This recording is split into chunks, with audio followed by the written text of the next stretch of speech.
Hello and good evening to the FB4 Daily. This show is brought to you by Paddy Power. Bookie's a website and an app. If you gamble, please gamble responsibly with Paddy Power. Odds on Liverpool, specials on Liverpool, sports, football and everything else. Tonight on the show will be me and Chris Brack, and we will try again to look back at the Liverpool versus Everton game. Chris was at the game, so I want to get his views on it. And of course, Marco Silva has been sacked, so Divock Origi ending careers all over the place. Let's go.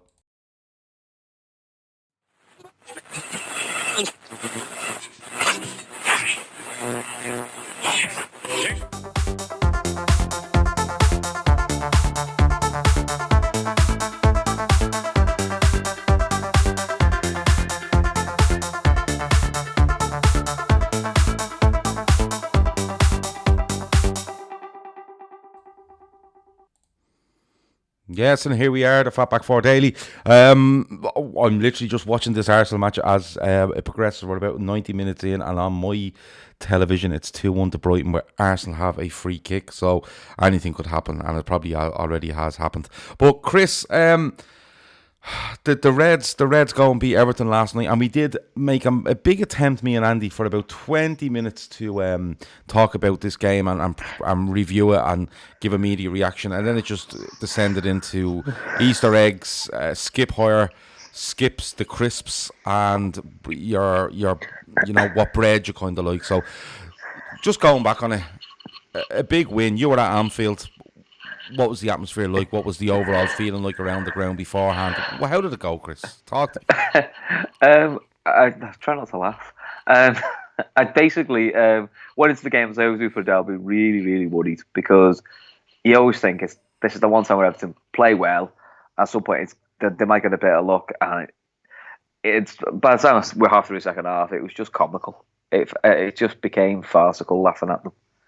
And how irate they were getting at their own team. So it was a weird atmosphere at the ground. It was quite fiery first half, but I think once we went to 4-2, the second half was quite subdued. I think Liverpool fans got a bit bored because it was so second gear. It was untrue second half, and I never thought I'd see a derby where Liverpool was second gear and they basically rested 5 of the first teamers. It was mad. It's a bit of it's probably what I would say a really big statement win to the league as well. Is yes, Everton aren't playing very well, but there's always talk of if Liverpool lose a couple of the front three, they've got no goals, and that's kind of been dispelled now, very, very comfortably. Yeah, but you just going back to the lineup, when you were obviously at the game, so you were around the ground probably as the lineup was announced. Were you shocked by what you're seeing? Yeah, I must admit, no one saw that one coming. I mean, Klopp does love a mad derby team. So I remember him starting Solanke in games, and he does seem to like a derby team. But then you look how Liverpool played, and it probably shows what Klopp thinks of where Everton are at the moment. It's like, I can afford to do this in a league game. I can afford to rest my big hitters and still get a win. So it probably gave them a little bit of a G up, because I did sort of see a bit of the Everton Twitter. They were all quite confident when they saw the lineup. It lasted 17 minutes, and then it all went into fun and games, really. You mentioned 17 minutes there, and you were speaking to me before the show. When it goes 2-0, you reckon about 50 of them just got up and walked out? There's about 30 lads. It just seemed to, as soon as they all seemed to go, fuck that, that's me done. Oh, were you close to them? Well, yeah, where we sit is in the it's in the Lower Kenny, but it's the Anfield Road end, so kind of in line with like the penalty area. Yeah. So you are quite close to the away fans. You can just see like a load of them go, fuck this, I've had enough now. And it's funny because I didn't see them come back up when they equalised, when they made it 2-1. Yeah, it wasn't like they were gone outside for a drink. No, because you didn't see like a rush of fellas run back in. They just went, fuck it, 2-0, that'll do. I've had enough. Yeah, no, absolutely unbelievable. Absolutely unbelievable. Northred says, don't like to complain, but what about these goals we are conceding? We get on to them now in a few minutes. Has VVD dropped performance from godlike to mere mortal, says James Kelly? Yes. No, not mere mortal. I wouldn't go that far.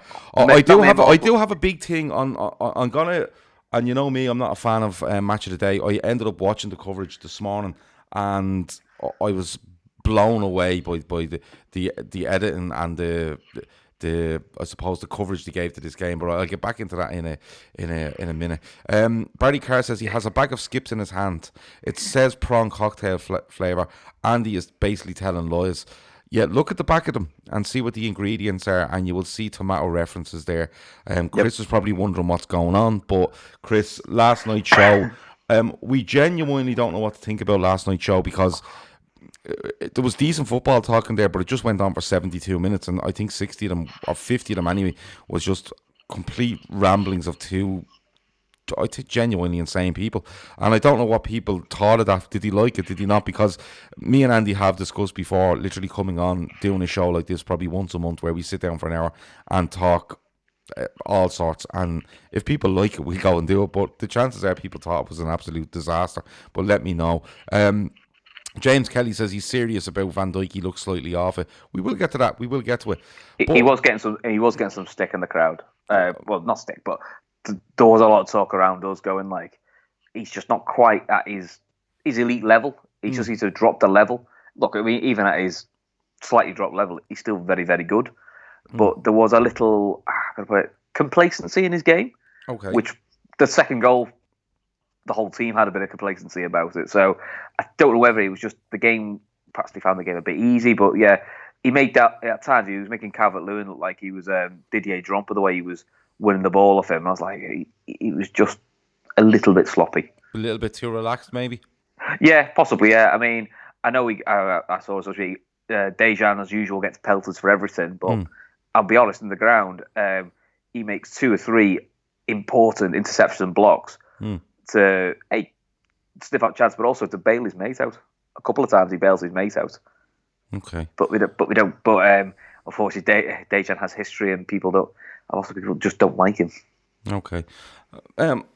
Just the lineup does shock a few people, but we were saying on the show last night, and I don't know whether you spotted this in the ground. So basically what I'm going to do is, instead of going through the game bit by bit, because we did try to do that last night, and there was coverage of the game last night, don't get me wrong, anyone listening now going, well, was that part about football last night? It genuinely was. It just went on way longer than it should have, and the extra bit was just pure random. So they're the best bits. Well, like Traz says, last night's pod was the best one yet. You and Andy need to do that more often. We may actually do it.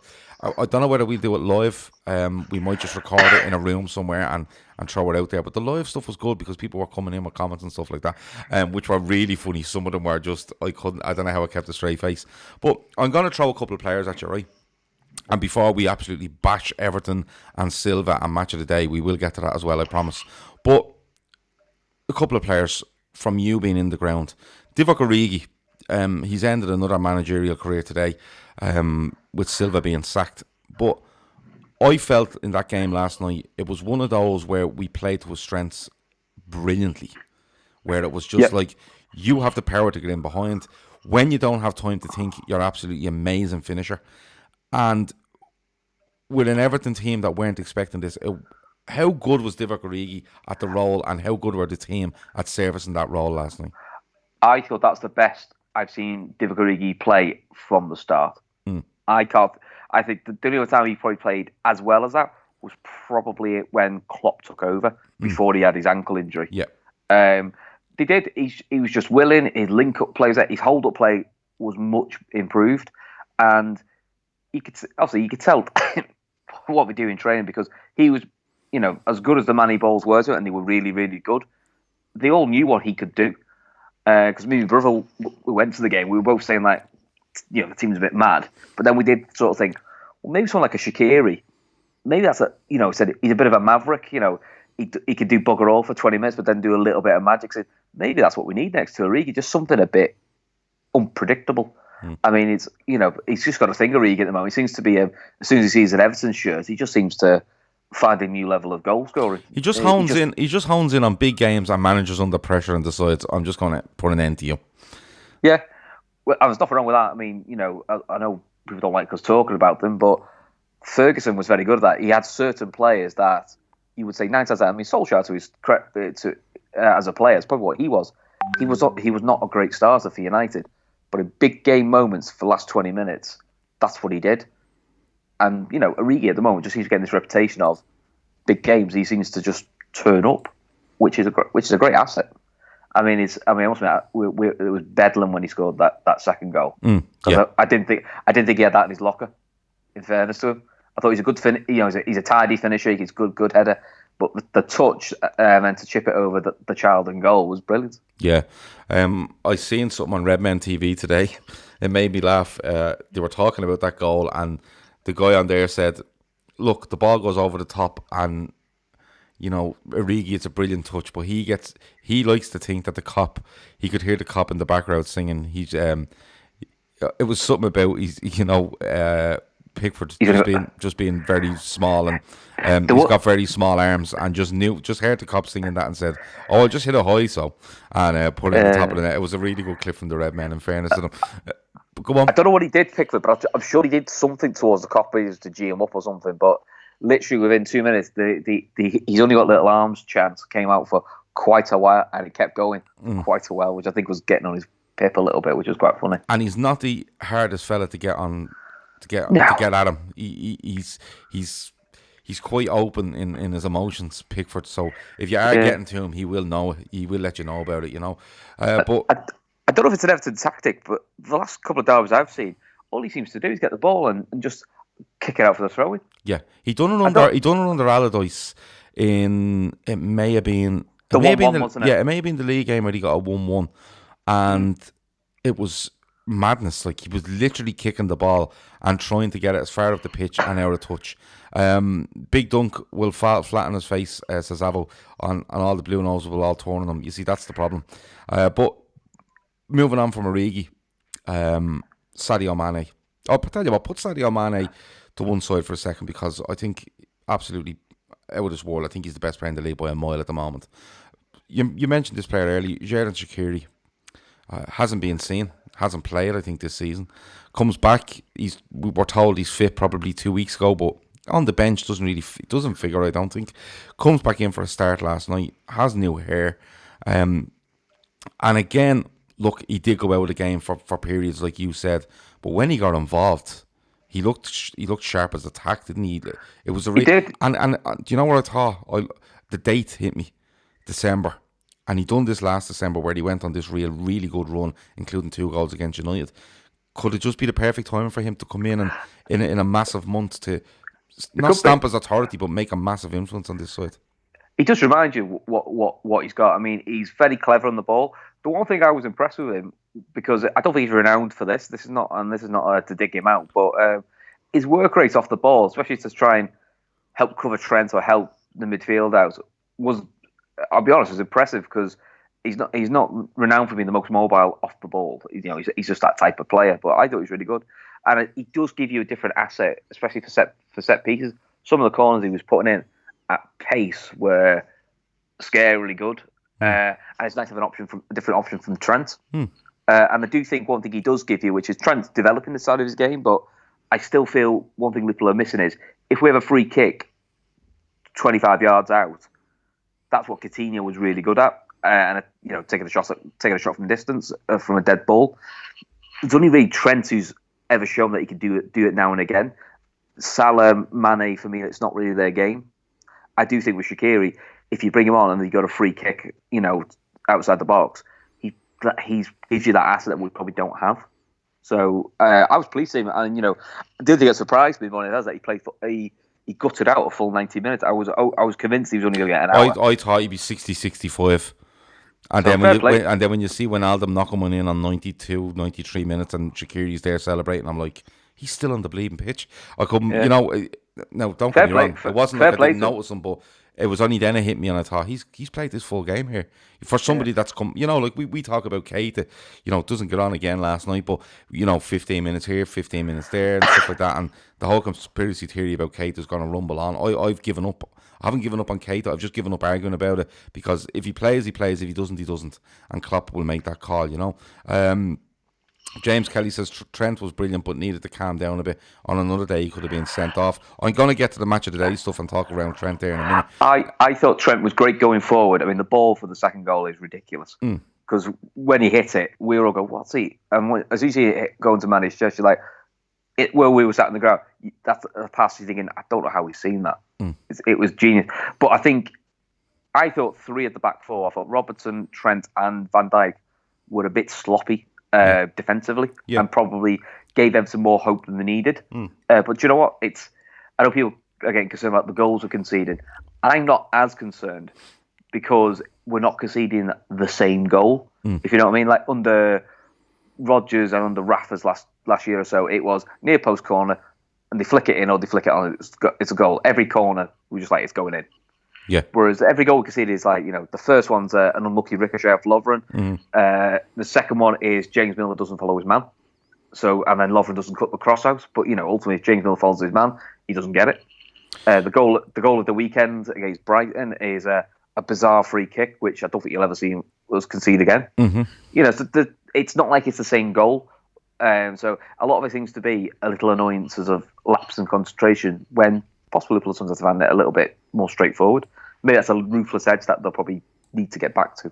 Yeah, there's a couple of comments coming in here about Shaqiri saying he does need to work harder if he wants to, play under Klopp. Nordred said if Origi keeps this form up, we won't be going looking for a forward in January. Do we strengthen elsewhere? I think we'll talk about that as we get close to the end of December and into January. Trent and Shaqiri standing over a free kick 20 yards out gives us an extra dimension for defenders and keepers to think about. That's a very good point. Left footer, right footer, and both quality. Maverick says, I think Klopp told Shaq to cut down on the heavy weights and calf raises, and now he's a lot more flexible. I don't know, we may need to ask somebody in the know to see if that's actually true. I don't think we go in for a striker in January anyway, says Force 22. Glenner says VVD challenge was a penalty. He could have went and missed the next 3 games. I'm going to get on to that. That's all part of the BBC Match of the Day package. He'd only got a 1-game ban anyway. Yes, he would have. Yeah, he would have. Yeah, it's only a dissent that gets you 2 and serious foul play that gets you 3. I think that falls into the I've seen them given category. But a few of my friends who are Blues even went, he just needs to be stronger there. Cavalier, quite of them were arguing with me. We were frustrated that he just didn't take the shot on. He was too busy looking for the penalty, like take the shot. That's what they were getting frustrated over. But again, that was what we saw with Van Dijk. It was that little bit of casualness where he probably just should have been the right side of it. Yeah. And look, I will get on to all them decisions in a minute because they all come together. Maverick says, remember the front 3 against Everton is the same front 3 that gave Barca a shellacking. Yep, that's a really good point as well. But one other player I want to touch on, and you just touched on it there when you mentioned the goals, was Dejan Lovren. Now on our Twitter page today, I seen a thing come up. It was from a guy, and he basically said Lovren cost us 2 goals again last night. Gomez is levels above him. The best scenario is Gomez comes back and we keep winning. So basically, the tweet says, it's great we're winning, but Lovren. Now, listen, I'll have a go at Lovren. I'll have a go at anyone if I feel that the need is right. The time is right, and there's a good reason to. But I've watched the game back, and last night on the pod I did say I felt Trent could have got to his man quicker for the cross for the second one. Lovren, may be able to cut it out, but Van Dijk could be at fault as well. He sees everything in front of him and could probably give him a shout, tell him where it is. But you've said there, Milner doesn't follow his man. The first one, it's a ball in the box. He goes in with Keane for it. It just he gets drops. The block. He gets the block in, it drops. Keane's good finish. I don't understand why, if we're winning 14 games out of 15, people have to keep going on about players that people just need a scapegoat. And unfortunately, Lovren. But unfortunately for Lovren, and it's just the way of the world now, because he had that really shit first season under Rodgers, and he was appalling. He generally was appalling in that first season. People can't let that go, and because that now, whenever Lovren makes a mistake, it's going to be amplified and made to be worse out than it is. When, as much as I think Gomez is a good player, he's well off the form at the moment, and the thing Lovren gets criticised for is a ball over the top. He lets it bounce, and people get caught in behind. Well, if people watch Joe Gomez play, that's his biggest weakness. Is if you put a ball over the top of him, he often gets caught under it or misreads it. And it's a sharpness thing, and it's a familiarity with the line that you're trying to play alongside Van Dijk, Trent, and say Robertson. That's what it is. Now, Gomez, to me, when I see him, he does look a bit off it. People have said he needs games. I just can't see where we can give fellas games for the sake of giving them games. If you're going to give him a game, I would give it. If you're going to give him a game, probably either the weekend or Watford might be your best chance. It might be, but at the end of the day, like, if Kate is fully fit, let's just look at Kate for a minute, right? Because that's the other big story at the moment about why isn't he playing. Like Lallana played and stuff like that. Now, I thought Lallana walked himself into the ground last night. I think he took up too much time on the ball at times, but that's Adam Lallana. That's what you're going to get. Keita, if Keita simply isn't putting her in training or isn't making a big enough case to remove whether it's Henderson, Wijnaldum, Oxlade-Chamberlain, Fabinho, Lallana, if he's not making a big enough case to remove them from the side, he doesn't play. It's on him to do it. Yeah, and all this stuff like we won the game, but Lovren, but. And I'm kind of going, well, I'll tell you what, I'd be fairly confident if you put Joe Gomez into that side last night, you would pick out more mistakes from Joe Gomez in his current form and the current amount of confidence he has in himself and familiarity with who he's playing with. You would pick out more mistakes than you would Dejan Lovren. And that's the way I feel at the moment about it. Yeah. We had this last year with Matip. For God's sake. And look, I've openly admitted Matip has basically put egg in my face. And do you know what? Happy to admit it. I was not a big Matip fan. I thought he was too easily bullied. I thought exactly the same. Crap defensive headers. But shock and horror, he got a run of 5 or 6 games. And then you couldn't displace him. And at other times, he was outperforming Van Dijk. And you're going, and now he's out injured. And we're all going, okay, when's Matip back? A year ago, we'd have sold him. I was getting rid of him. I was getting rid of him. 2 years ago, I'd have packed Origi's bags for him. Yeah. Whereas now you're like going, he's one of the best bench options we've got. Yeah. Now, I have to say, all things being equal, if you got Gomez on top form and Lovren on top form, I'd go Gomez every day of the week because I think he's as good in the air. I think he's as good in the tackle. I think he's faster. And I think Gomez out of Matip and Lovren and himself all at full peak at the moment. I'd still go with Gomez in the long term. But as we stand now, you cannot turn around and make a case for Joe Gomez. No, the other thing people forget Joe Gomez, he's only 22, which for a centre back is young. Lovren's 30, and he's using his experience. I think Matip's late 20s. Yeah. So he's also got to learn off them. It's not like if Joe Gomez barely plays this year, Joe Gomez is finished. He's 22. I'm a bit. It's the immediate. Everyone must be right now. My favourite player has to play. If my favourite player doesn't play, the manager's clueless. And it's just like, well, I was surprised by the lineup, but at the end of the day, if he keeps getting wins with it, so be it. He took a risk last night. And it came off, and it's a massive thing for him. And I think he had the insurance on the bench if needs be. But the good thing now is though, the likes of a Lallana, a Shaqiri, and a Origi, they might not play for another 3 or 4 games now. They might not. They might just be bench players. But when they come off the bench, they're confident. Or or in a few weeks' time, if he throws them in, say at home to Sheffield United. Say they're not going in. Oh, you're throwing me in to give the big players this. You're throwing me in because you believe I can do it. Yeah, and that's a very hard thing to do. Which I think this is between real world football and playing on Footy Manager is you've got to give the players something. You can't keep saying, "Oh, I'll give you a chance. I'll give you a chance." If the chance never comes, players will sulk. It doesn't matter to the multimillionaires. If a player's not playing, he'll sulk. Yeah. And when he's on the pitch, you'll see it. We've had the players in the past who you can tell don't play a lot, and when they do play, they're rusty. And then when the crowd get in the back, they're like, "Oh, what's the point?" Exactly. So it's done great. And the best thing is, Salah, we know, is carrying an ankle injury. Is a little bit off form. He's now had a 3-week break. He's played 1 game. He's had another week's break. Again, we've just protected one of our better players for a bit. Yeah. And same with Firmino. So it's a perfect scenario. And it still showed how important Henderson is, because when he came in, it was like bringing the grown-up on. Yeah, it was. It was like bringing the school teacher on to sort the pupils out. And if Manny had his boots on the right way round, he'd have had a hat-trick. Yeah. No, and it's a good use of the squad, and I firmly believe he's trying to plot his way past Watford, get off to Qatar. And all right, you have 2 games out there, but I think they will be planning there for resting and recuperation and stuff like that. I think that's where that could end up being. Yes, and I also think it could be a little bit of a blessing that we get an early season break. I know it's 2 games over there, but the way it's structured, like we do come home and we 5 days until Leicester. I think we finish on the 24th. There, we're home the 22nd, so you're looking at 4 days. And I know it's Christmas, but footballers don't do Christmas. Force says, Did you see the squad? I've seen the squad. Yeah, I've seen the squad, and You can It's only, a little stronger than I thought. Also, there's a few players in that squad I was thinking, oh, these will be the League Cup guys. Harvey Elliott, Ian Brewster's, and they're all going. And the young right back who played really well against Arsenal, Williams. Nico Williams. Yeah. Yeah, he's gone to Qatar. Yeah. Great. I mean, I must admit, they were the three I thought, oh, they're nailed on for. Curtis Jones and stuff. Yeah, it's. Yeah. But look, we'd have to wait and see what he does. You never know. He might play the League Cup and then be brought over there for the experience. You never know.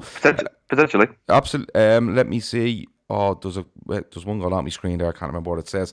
Maverick saying Genie is one of our most unsung, underappreciated signings. Thought he was brilliant last night. And the talk going into the game was that he looked very tired against Brighton, but I thought he was amazing last night. James Kelly says Gomez will be like VVD in 5 years. He has no doubt about that. Maverick says Gomez just needs to play himself back into form and be patient. He'll be back.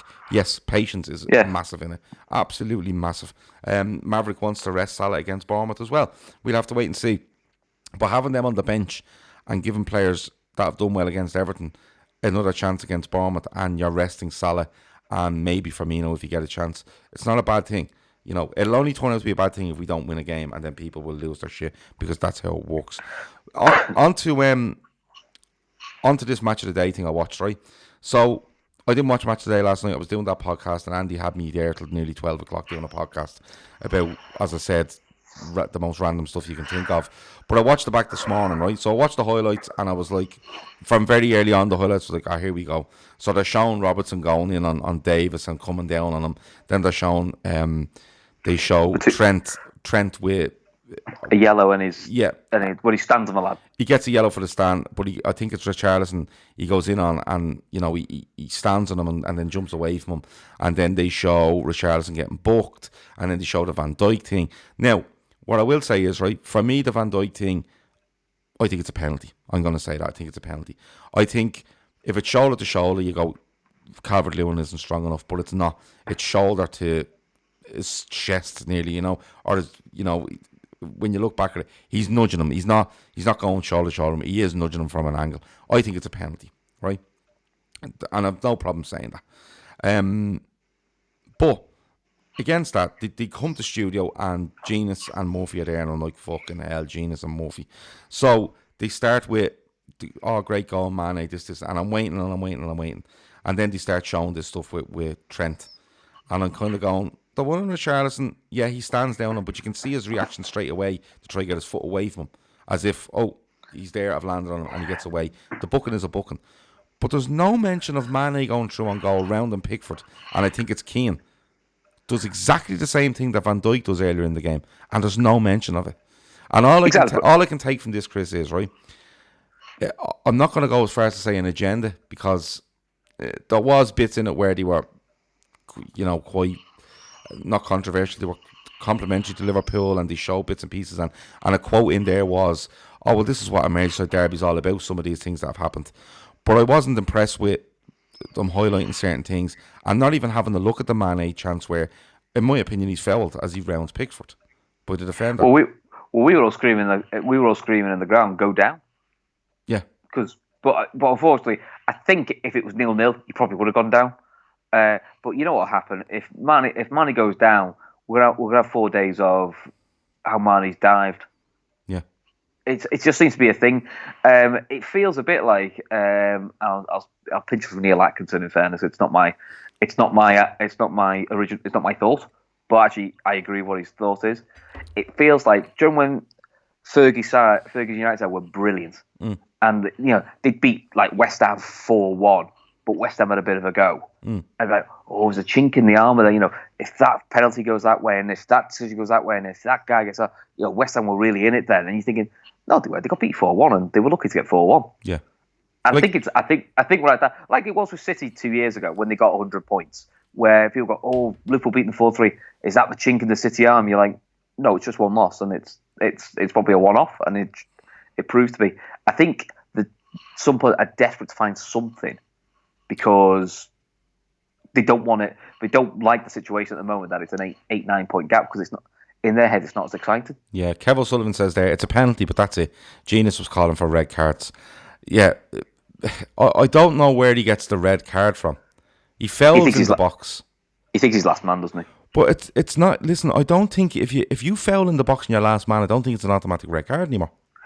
They've stopped that unless it's like a ridiculously stupid tackle, like you boot the fella or something. Yeah, you're last man and you just clean him out for no reason. Yeah, that's absolutely, But look, Forrest says Richarlison was guilty of a couple of stamps himself. It was a derby, but if you're going to point out one, you have to point out both players' stamps. You see, that's where I'm coming from. Like Northred said, it's 100% an agenda. I do believe this. I don't go with the agenda against Liverpool.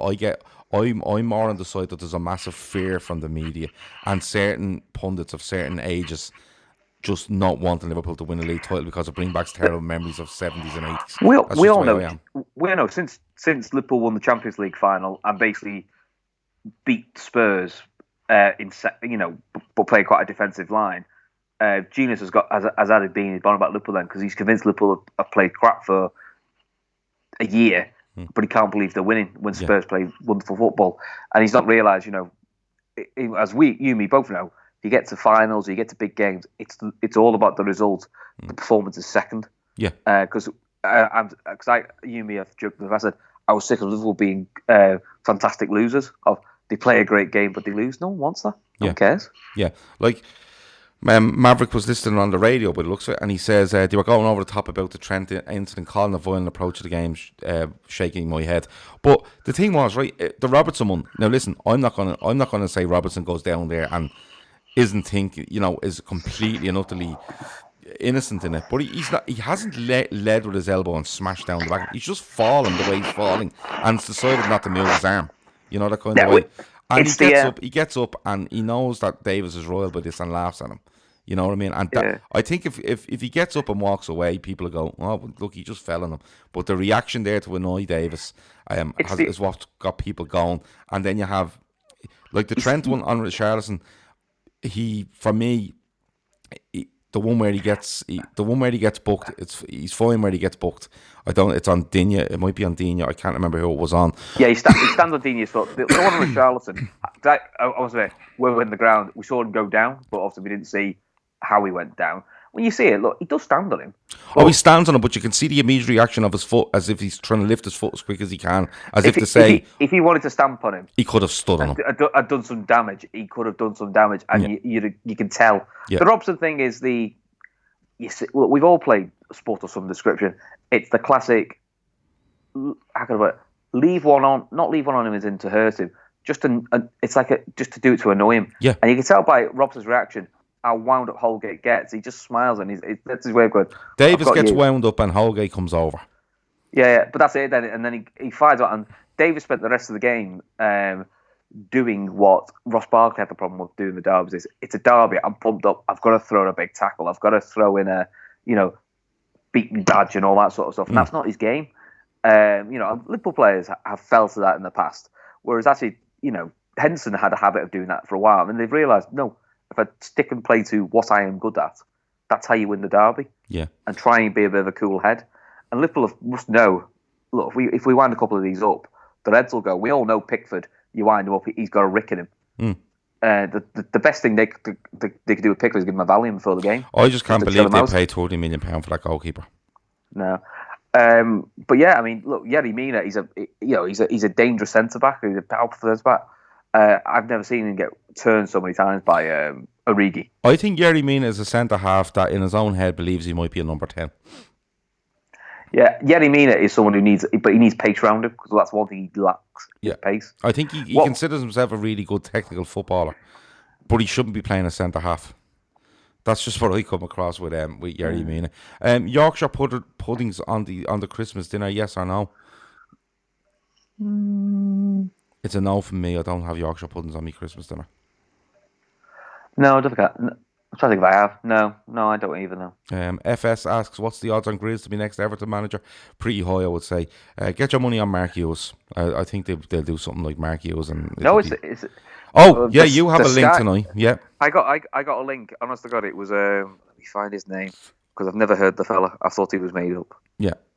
He looks like the manager. He looks like the stock picture of a manager you see in Football Manager. Everton have been linked with Shanghai head coach Victor Pereira, who manages it in the China Super League. I've never heard of him. I had to Google him very quickly. He's won the Turkish Super Cup, and he's managed a team in the second division in Germany. Okay. So I'll be honest. And now look, it says Sky Sports News understand, so it could easily be made up. But I was a bit like Victor Pereira. Kevin O'Sullivan says so, never heard of in my life.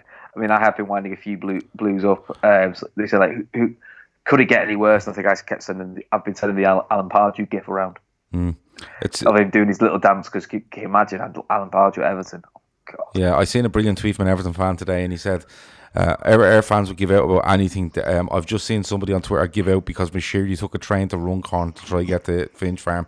That was just absolutely brilliant. But listen, he's being sacked. Before we go, we're going to leave now in a couple of minutes. But he's being sacked. It was quite inevitable. It looks like they've put Duncan Ferguson in charge of the game against Chelsea at the weekend. Where did he go from here? Like when you were watching that game last night, there was a bit of fighting them because they do get 2 goals in the first half. But looking at that Everton team, they do have quality, but do you genuinely worry for these if they brought in a manager and it doesn't go right that they could go down?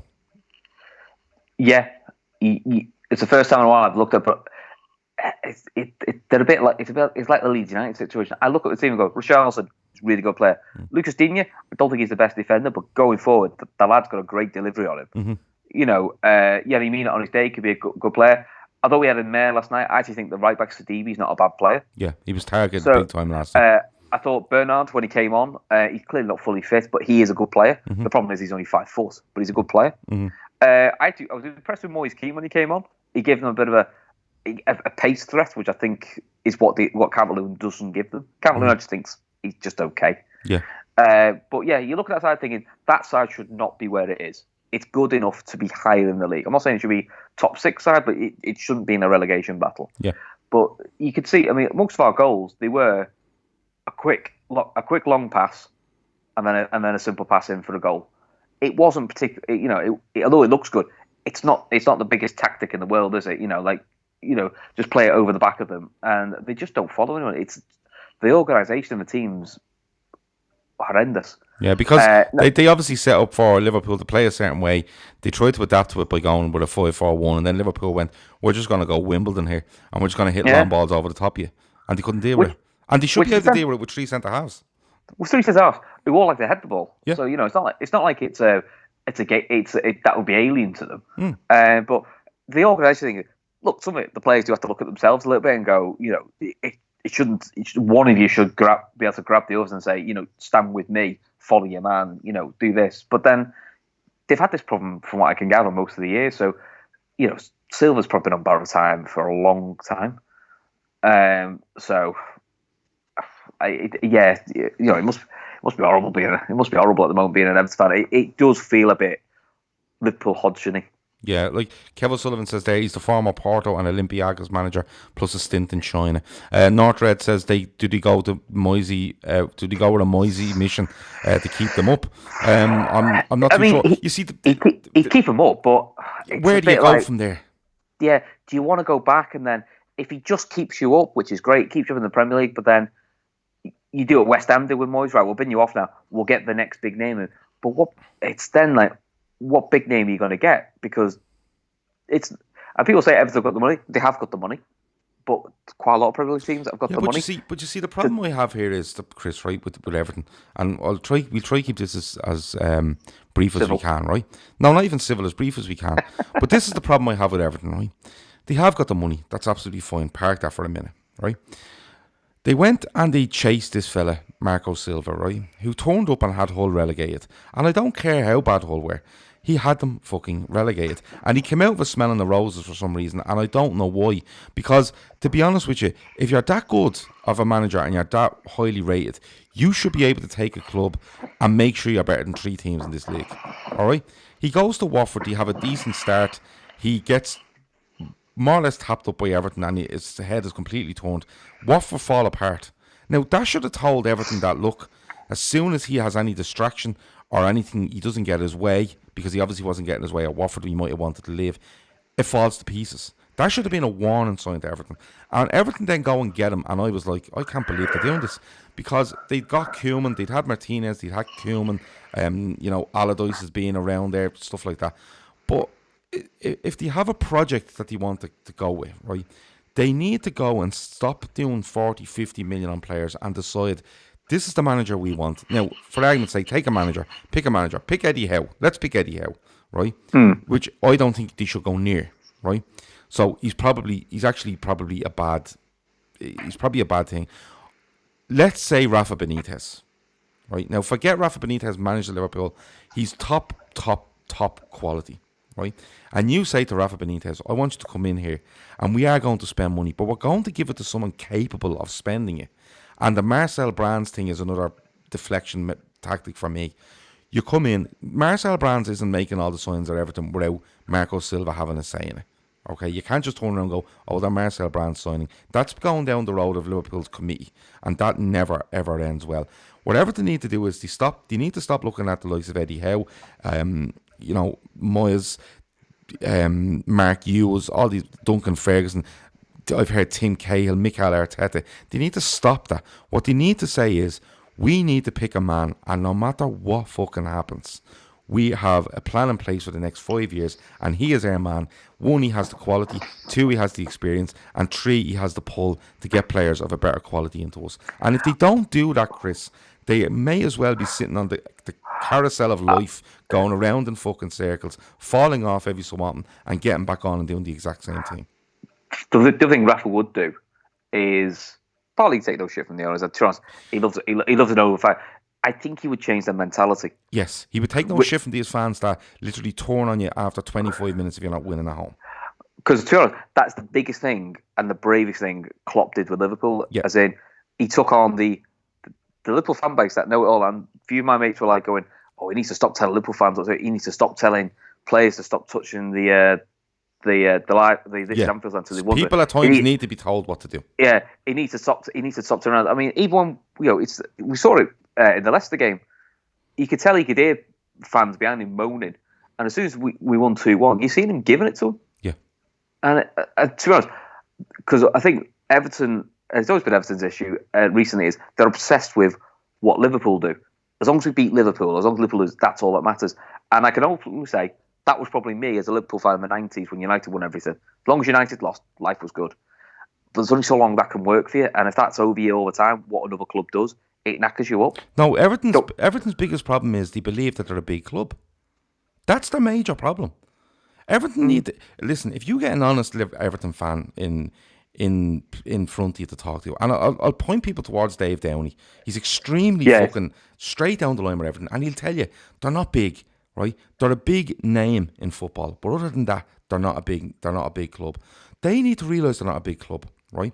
And then they need to realise that when you bring in the likes of Marco Silva and you go, oh, well, he's done this and he's done... Stop making excuses for these people you bring in. Bring in the best you can find. And do not tell me that with all this money that Everton supposedly have, and indeed, any team in the Premier League have looked and went, we think Marco Silva is the man to take us there. Because he's not. And you need to stop this. All this merry-go-round stuff needs to stop. It's the same process. Come in, shout our mouth off, spend a load of money. It turns out he has no experience in what he's doing. He has no track record in what he's doing. It ends badly. We all go mad, and then we start again. And what do? We appoint another fucking idiot. And this needs to stop with them. They need to find the identity that they want to go with.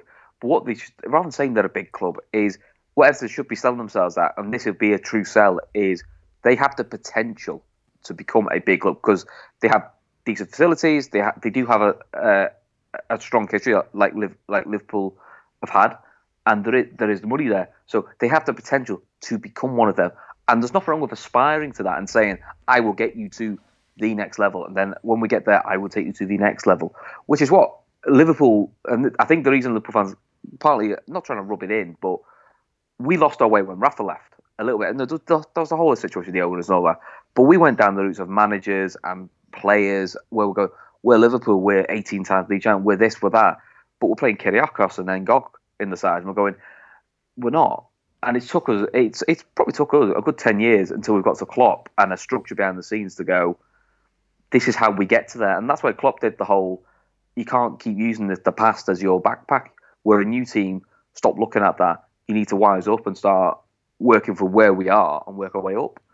And unfortunately, at some point, you've got to hit that rock bottom reality check. I think our rock bottom reality check was probably Hodgson Dalglish, where I think the reality hit of we got an exciting manager in Rodgers. He took us to a certain level, but then we realised we had to get to the next level, which was Klopp. And I think that's just what's going to happen. you've mentioned Rodgers there, right? You've mentioned Rodgers there. So, do you think Brendan Rodgers is a better manager than Marco Silva? Yes, I think he is now. Okay, right. Brendan Rodgers could have went to Everton when Marco Silva was going through a horrid time in the middle of last season. The reason Rodgers is good now, though, is he's got a structure behind him that he trusts at Leicester, which he didn't trust. Which he did trust at Liverpool, and I don't think he's got that at Everton. I understand that, but what I'm saying is, they could have got him, and I can tell you now the reason they didn't go for Brendan Rodgers is because he was a former Liverpool manager, right? Oh yeah, I can believe that. And that's where the mentality is completely wrong. The likes of talking around Simeone and Mourinho, like Mourinho for me is a mad show at Everton, because Mourinho will come in for 2 or 3 years, sign a 4-year deal, there for 2 or 3 years. It won't really happen for him. He'll take his fucking 10 million at the end and he'll walk away and he'll leave you no better off, right? Rodgers would have went in there and he won't work under the director of football, so that may be an issue. But having said that, that's who you should be looking for. You know, you can't go Simeone, Mourinho, but don't go Marco Silva, don't go Mark Hughes, Moyes, Duncan Ferguson, this fella that's managed in Portugal and China. You know what I mean? I don't understand. They need to go up a level of manager, but don't shooting for the stars. I don't think it's they haven't got the ability to, but they can go to, you know, instead not being A plus, but you can go to an A level manager and say, this is what we want to do. We are guaranteeing you we are going to give you 5 years here. We believe you are the man to do this. Along with it, this is the structure we want. If you want any changes, we can try change it. That's good with both parties and go from there. But all I can see from Everton is a constant process that just goes on and on and on and on, and the steps are the exact same, and the end result is the exact same. And the biggest noose around their neck now is going to be this stadium, that I don't think will happen anyway, because they're trying to take water out of fucking Mersey to do it. So, like, there'll be a better announcement on that tomorrow. Yeah, but what happens now if they go for this fella and it doesn't work, and they give him 2 transfer windows? What are we going to do? We're going to be talking here in a year, aren't we? Probably. Yeah. Probably are. Yeah. We are, aren't we? Because this fella's going to come in, not know the league, not know the players. Does he work on, what way does he work in China? What way did he work in Porto? What way did he work in Greece? You know, and he comes in then, and then it's all Marcel Brand's fault. But Marcel Brand is, you know, some sort of hero at Goodison Park for some reason. It doesn't make sense. I've got a feeling, Everton, they're going to get somebody in temporary. Say if it's Moyes, just say it is. Mm-hmm. Someone who, if they brought David Moyes in, he would make them difficult to beat. It'd be horrific to watch, and it'd be like, you know, Tony Pulis Stoke style shit football. But I think if he brought him in, he'd keep them up. But I think he's got to be on a West Ham deal that he was on, which is, we're bringing you in for the end of the season. You keep us up, we'll give you a nice paycheck, and you go fuck off somewhere else. And then they have the summer then. But then, while that's going on, they have the 2 contingency plans, which is, if he keeps us up, this is the man. Say it's Brendan. Say it's Rafa. Just say it is. If we go down, this is the man to get us back up. Because they're probably 2 different people. Yeah. And that's the plan they stick to, and they have that lined up now. I'm against that. Maybe, but I think that's what they're going to have to do, because I think whoever they want, who they think is going to be the right person to take Everton to the next level, is probably already in a job, and probably something that they're not going to be able to get out. I think they might go down. I think if it was me, I would say, who's the manager we want? Go out and look at it, and if he agrees and he'll take the job, you say, listen, you start in 1 month's time. We're going to leave Duncan Ferguson there for 1 month, and you come in on the 1st of January, and you are Everton manager, and you keep us up. You know, so it's a mad process, and they keep doing the same process, and then they wonder why this all keeps happening to them. And the worst thing is they just keep lobbing money at it, and they're not lobbing it very well. It's not good. But look, enough about them. Can we all laugh at Arsenal as well? We can have a little laugh at Arsenal. They were beaten by Brighton tonight, but again, you know, it shows to me that, for me, Man United are horrific, and they're 5th or 6th in the league. So it's one of those. Anything else before we go? Anything else? Oh, the women are back at home on Sunday. Who are they playing? They're playing West Ham. So it's a bit of a 6-pointer. They desperately need to get a result. Okay. It's 2:00 at Prenton. Okay. And do you fancy them to beat West Ham? I fancy to at least get a draw out of it, but hopefully they can beat West Ham. I'm hopeful. But yeah, I think the tickets are like a £5. If fans have still got their ticket stubs from the derby at Anfield. They get in for nothing. Deadly. I like that. So so there is the encouragement. Of, if you've still got your ticket from the derby, there's a free game of football for you to watch. Cool. And it doesn't clash with the men's because the men play Sunday. Nice one. Well, if anyone's around and can watch, if you can watch the Liverpool women's at home at Prenton Park against West Ham, anyone listening wants to go down and watch that, £5 to get in at the door. That's it. That's the Fatback 4 Daily for tonight. Chris, thanks a million for joining me. No worries, mate. Thanks for having me. No worries at all. We will be back tomorrow night at 10 p.m. to properly preview this game against Bournemouth. I should be back after the game on Bournemouth as well, probably 5:30 on Saturday, and we'll have a reaction show to that. The Fatback 4 will be back on Sunday night, and I'll let you know what time on that. I will let you know what time. But that's it. That's the Fatback 4 Daily. Hope you enjoyed it. If you want to listen to more random stuff, go back and listen to me and Andy from last night. Yeah, that's it. Over now.